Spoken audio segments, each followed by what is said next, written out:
Hujambo na karibu unatazama hoja kuu ndani ya runinga ya Three Stones TV. Leo hii tumepata fursa kutembelewa na George Kimeu kutoka Solar Cold Services Limited. Amekuja kutujuza tu jinsi ya kutumia sola katika majumba yetu. Kumbuka unaweza kushiriki mjadala huu kupitia kwa namba iliyo katika runinga yako ya 22330. Tuma arafa yako katika namba hiyo na unaweza kuzungumza pamoja nasi na kushiriki katika mjadala huu. Karibu sana ndugu Kimeu. Asante. Asante sana. Asante. Sola zinafanya vipi kazi? Sola kunazo tofauti mbili. Moja inaitwa photosensitive panels. These are the panels that absorb light. From the sun we get two forms of energy. There is heat. Heat is a form of energy, and there is light. So there are panels that are designed to absorb light and others which are designed to absorb the heat. Now, the photosensitive panels are the ones that absorb light, convert it to DC current, direct current, and that current is stored into the batteries.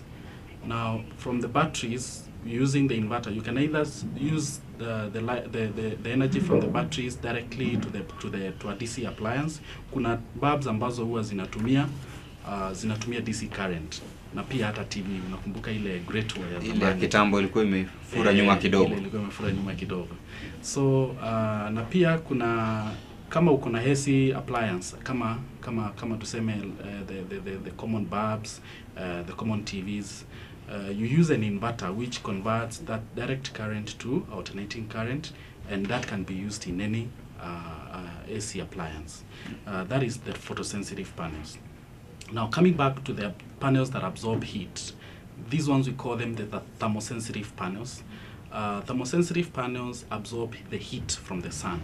So these panels basically are used for water heating, whereby the heat is absorbed from the sun, stored using the flat panel or the tubes. Hiyo sola yenyewe inachukua hiyo kawi kutoka kwa jua na inaabsorb kwa then that heat is transferred to the water. Now in water heating systems there are two types, whereby mojawapo ya hizo systems huwa iko na liquid in between the system. That liquid circulates in between the panel and the coil inside the cylinder, such that the heat is transferred indirectly using that liquid to the water inside the cylinder. Now the direct system is whereby the water itself circulates in between the panel and the cylinder until you achieve the optimal temperature. Hayo maji yanakuwa na mzunguko pale ndani mpaka yanaweza kutoa ile kawi. Yes.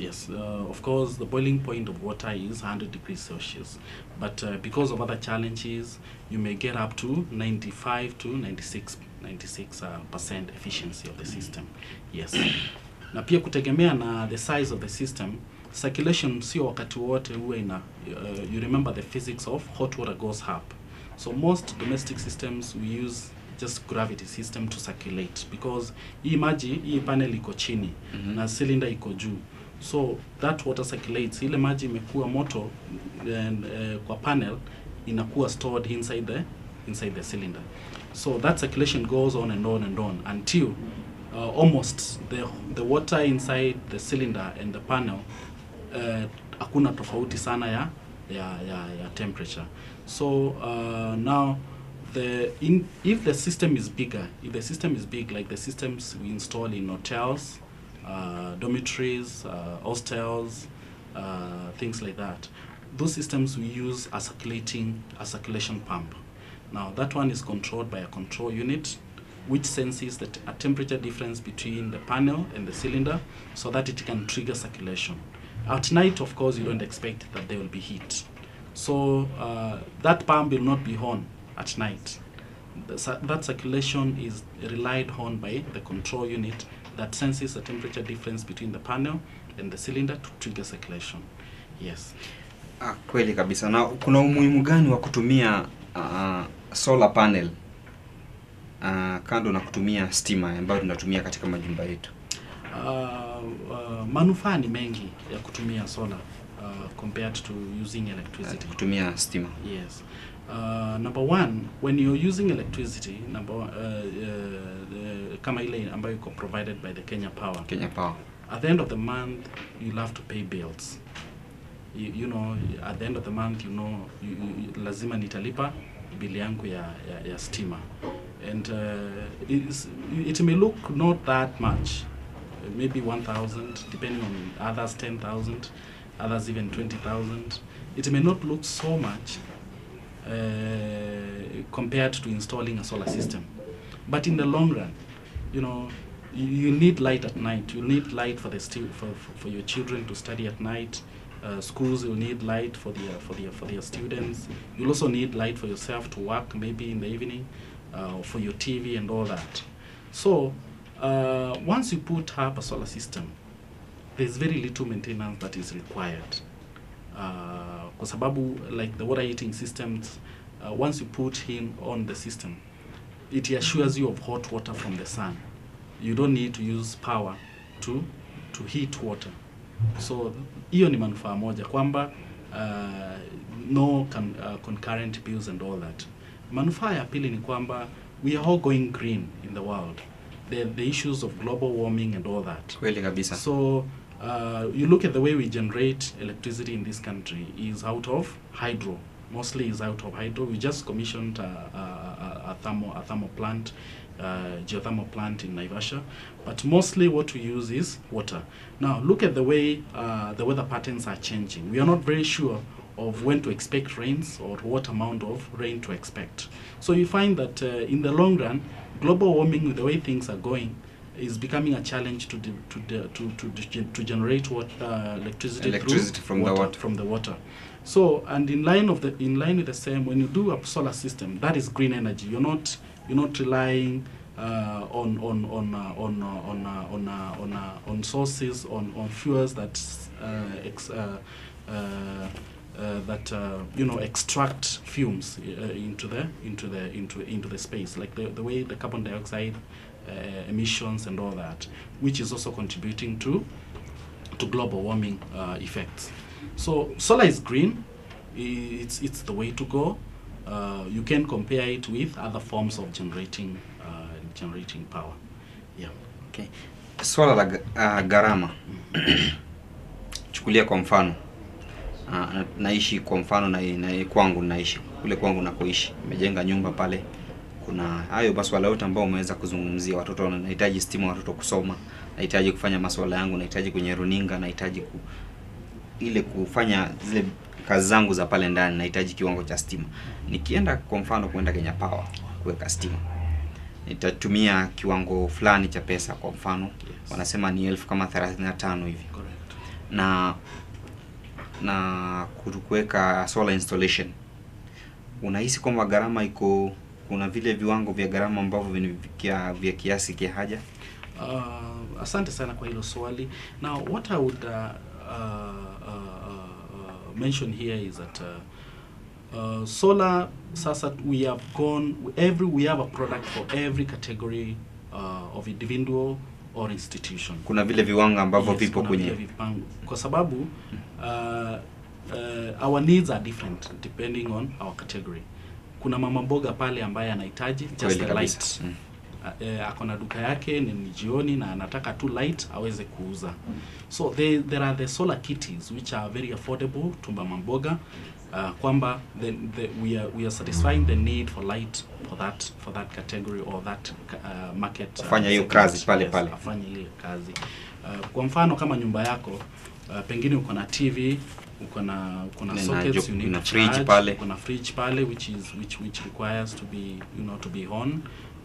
You need the lights. So kuna pia ile kiwango yako ya solar such that you'll have sufficient power to run your home.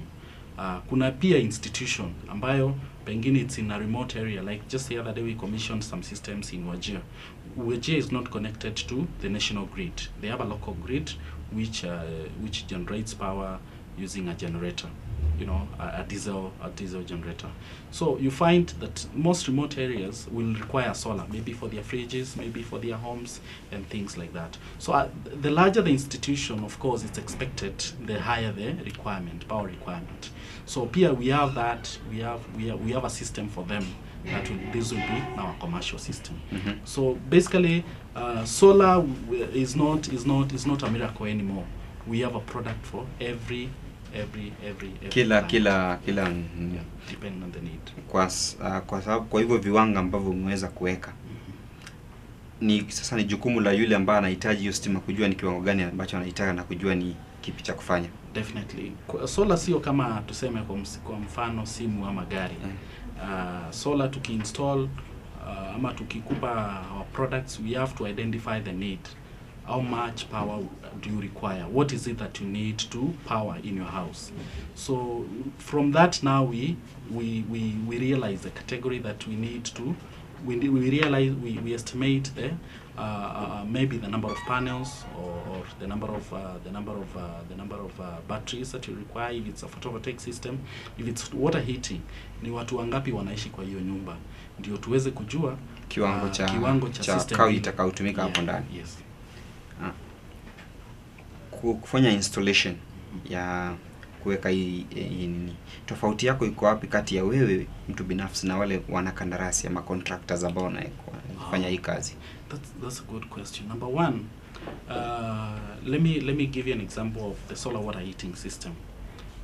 Most people right now, especially in Nairobi, it is mandatory for you to put a solar water heating system in your house. Before you can be given an occupational certificate from the city council, from the county government office.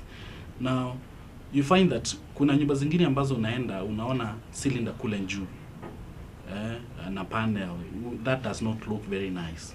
So sisi kama Solar Cold, we came up with a system which makes sure that the architectural design of the house is maintained, so that the only thing you see on the roof is just the panel.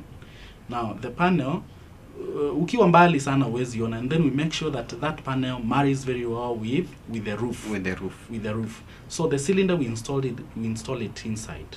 So the issues of how we maintain the slab and all that, we know the job, but we make sure that the architectural design is maintained. Forget about the advantages of solar. That one will make sure are arrived at. But we also make sure that the architectural design of that house is maintained. Currently, I don't know anywhere else who is doing that, but we came up with that system. Unahakikisha kwamba vile mteja wako anaridhika na kazi ambayo unaweza kufanya. Tumefanya kwamba the way you wanted the house to look like, the roof and the architectural exteriors of the house, we make sure that we maintain that. Now coming to like the photovoltaic systems, we also nobody wants to walk into your house and sees batteries all over, the inverters all over. We groove that nicely, maybe somewhere. We maybe somewhere in like a store. That's a place where it cannot be seen, a private place for you where you will design your house. Yes. Okay. And then we also see the way jua linaenda east-west direction to make sure we achieve the maximum light from the sun, because like if you put it on a roof that is sliding this way, and the roof and the solar and the sun goes from from here to the other side, you see that maybe from 2 or 3 o'clock they shade on this area, and that panel is not absorbing anything from the sun. So we marry that with the architectural design and make sure that the house looks nice, not jeopardizing the performance of the system. Okay, having talked about the observing light from the sun, tunasema ni kwamba hii solar inahitaji ule mwangaza kutoka kwa jua ndiposa iweze kutengeneza ile kawi yake, sivyo? Ndio. Sasa kuna wakati fulani, kwa mfano huu ni msimu wa masika, mvua inanyesha kwa sana. Wakati mwingine unapata mahala pengine hamna jua kabisa. Hii solar inapata aje kuweza kutengeneza kawi yake? Hilo swali tarejea kidogo tu wakati tunaenda mapumzikoni kidogo, tunarejea. Asante mtazamaji, mambo ni kama hayo unayoyasikia na George Mbana toka Solar Cold Services Limited, ambaye ni mtaalamu wa kuweza kuweka hizi solars katika majumba yetu. Tunapunga hewa kidogo, tunarejea muda usiokuwa mrefu. Lakini kumbuka kuna namba iliyoko katika runinga yako ya 22330. Weza kutuma arafa hapo na tunaweza kuwasiliana pamoja ili kuweza kumairika sote kwa pamoja.